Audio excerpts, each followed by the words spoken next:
Welcome to my YouTube channel. Subscribe, like, share and drop your comments. Thank you.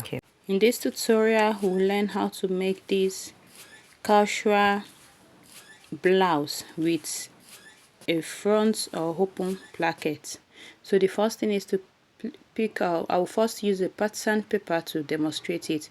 So you fold your pattern paper and you make it the length of the blouse, the full length, that is from your shoulder to wherever you want the blouse to get to. Then this folding should accommodate your shoulder plus your sleeve, because the sleeve is cut together with the dress. You cut the dress together. So after folding it, if your back is 16, you divide it by 2, which is 8.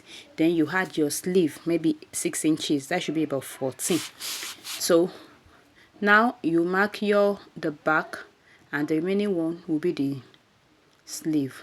So the first thing to do is to mark 3 inches, which is the neck width. You mark 3 inches, which is the neck width.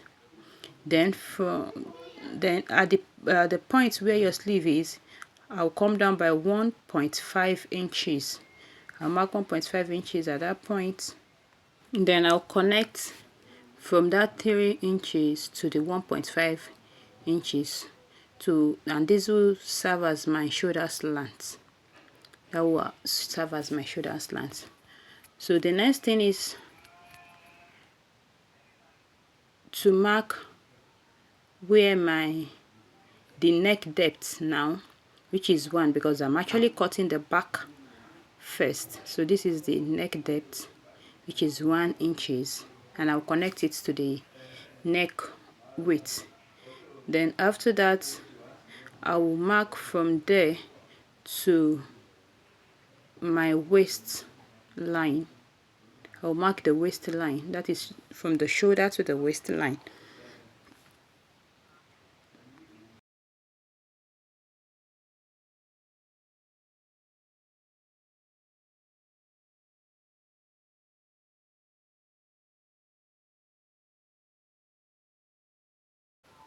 Then I will mark the hip line, that is where the blouse will get to. So I'll mark it, that is the line, that is the hip line. So the next thing is to input my measurement. You divide your hip by 4 and mark it. Then you add ease, like that, to make it fit, and your zip allowance, your seam allowance. So now on the waistline too, I'll mark my waist divided by 4. I added 1 inch, which is the ease, and another 1 inch for seam allowance, and I'll connect. But if you don't want it to be too big, then 1 inch is too much for your ease. You can use 0.5 or 0.75. Then at this point, I'll mark my curve, that is where my sleeve will come out from. So I will mark my arm, divide it by 2 and form the sleeve. So basically this is how the blouse looks like. And at this point I'll just come in by 1 inch or 0.75, because I don't want that place to be baggy. So I will just join it like this. That is the sleeve. And so this is the back of our blouse. So now you can leave the edge the way it is, or you curve it out. If you want it curved at that point, you curve it out. If you want it sharp, then you leave it the way it is. The next thing will be to cut it out. So cut out the pattern.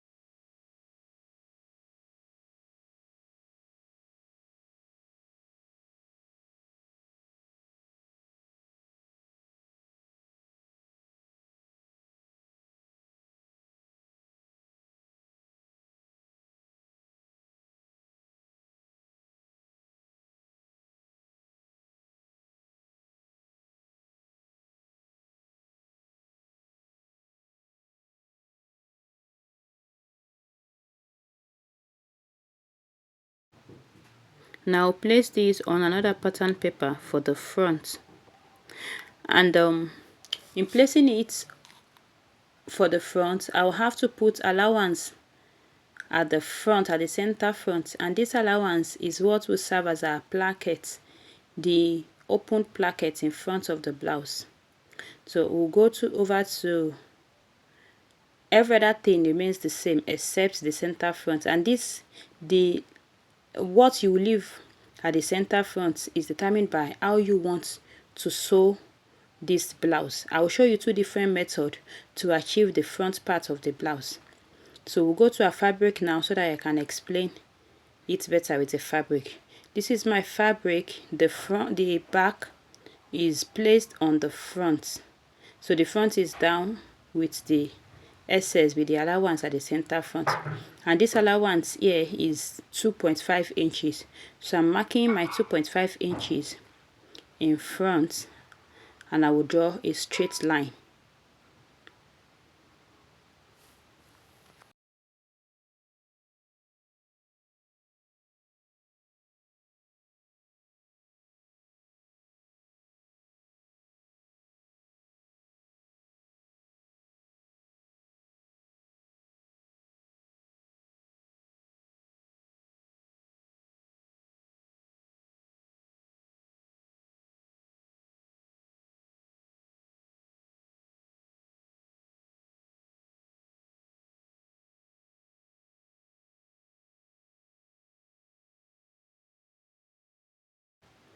The next thing is to cut open my front fabric. So I'm cutting it open now, so we'll have left and right.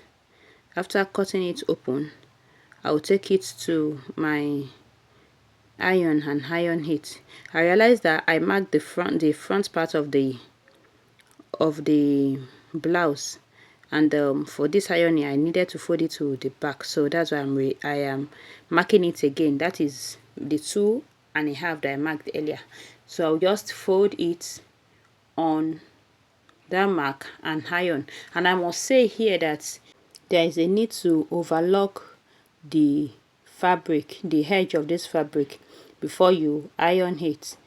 I didn't overlock mine, but while I was making the dress, I realized that the blouse rather, I realized that it would have been better for me to overlock it. So please don't skip that part.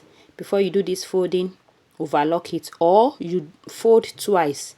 Maybe you fold a little inside, then you now fold like this. That means folding it twice. I think that is another better option. Is either you overlock it or you fold it twice. So you do maybe 0.25 fold first before you now do this big folding.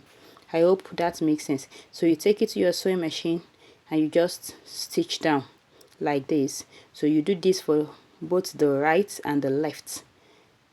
When I'm done, I'll come back to tell you what else to do.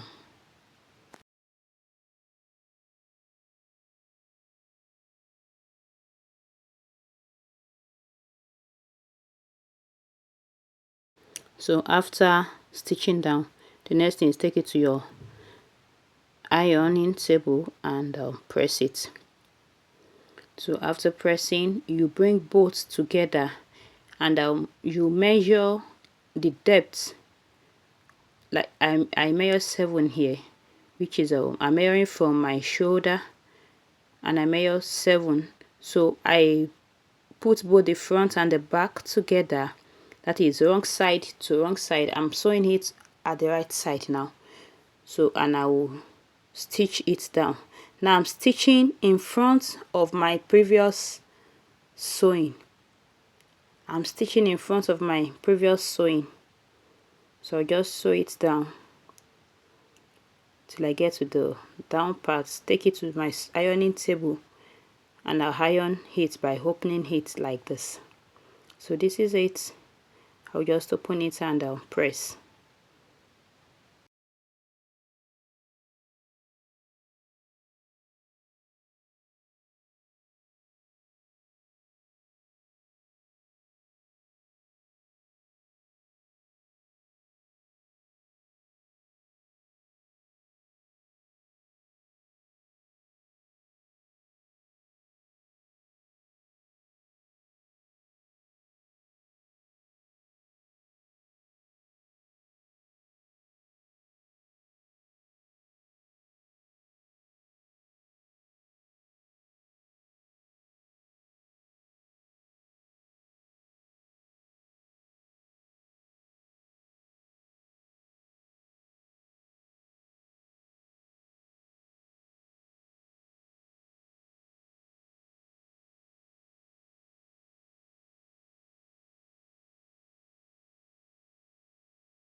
The next thing is to cut the neckline. So this is the neckline for my back. I came down 1 inch by 3.25 inches. If you want it wider, you can increase it, but here 1 inch by 3.25 inches. That is for the back. And for the front, 3.25 inches for the neck width. And for the depth, I came down 3.5. Although later on I realized it was not as the depth, I don't really like it because it wasn't as deep as I wanted, so I came back again to make it 4 inches. So but for as I was cutting just here now, that is 3.25 as the depth, and 3.25 as the width, and 3.5 as the depth. That is what I cut out. The next thing I'll do is to go to my sewing machine, and I'll join the shoulder of the front to the back. I'll join the shoulder, the front and back, just join the shoulder, and I'll come back to show you what I have.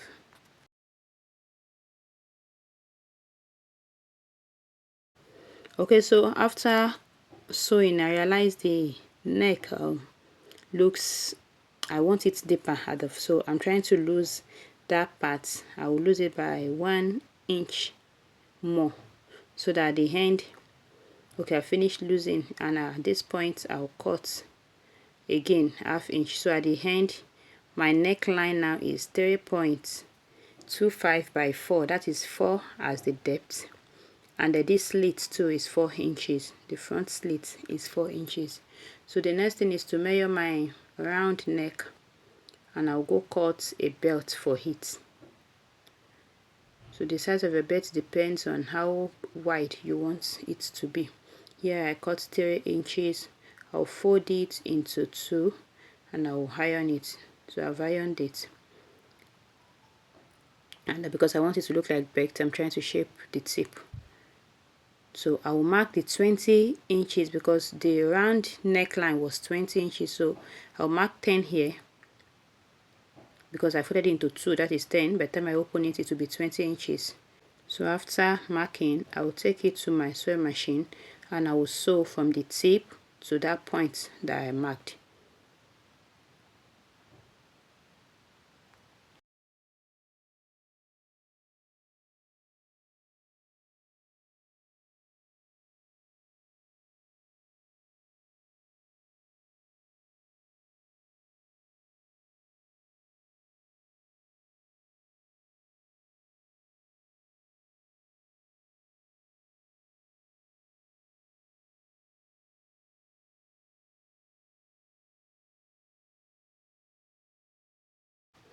After sewing, I will turn it inside out, and I will notch that point where I stopped. That is the part I marked before. I will notch it so that I can pull the excess out at that point, and I will do that also for the second part, for the second side. Then I'll take it to my sewing machine, to my ironing table, and iron it or press it, as the case may be. So I'll take it to my table, and so this is it. I will now pick my neckline, and I will sew. Firstly, I will sew it from the wrong side. I will put my belt at the wrong side, and I will sew. Then I'll come back. Okay, after sewing, then I will fold it, and I'll fold it in, and I will sew it around the neck. Now if you want it to be very neat, there are some things you can do. You iron it. If you have hemming gum, you use your hemming gum to make it lay down, so that the neckline can be neat. Now let's go to the sleeve side. This is the sleeve, so I'm measuring my sleeve. This is a 16. So I'll go cut another material like a belt. Just cut it straight, the way I did for the belt at the neckline. I'll iron it. I'll fold it into 2, iron it, put it on the wrong side also, and I'll sew it. So I'm trying to do a turn up. If you know what a turn up is, that is what I'm trying to do here. So I'll just sew it on the sleeve. After sewing, I will take it to my overlocking machine and overlock it. Then I will turn it up. I will overlock and I will turn it up like this. And after that, we'll sew this side. So after turning it up, the next thing is to top stitch. This is what I'm doing presently. I'm top stitching it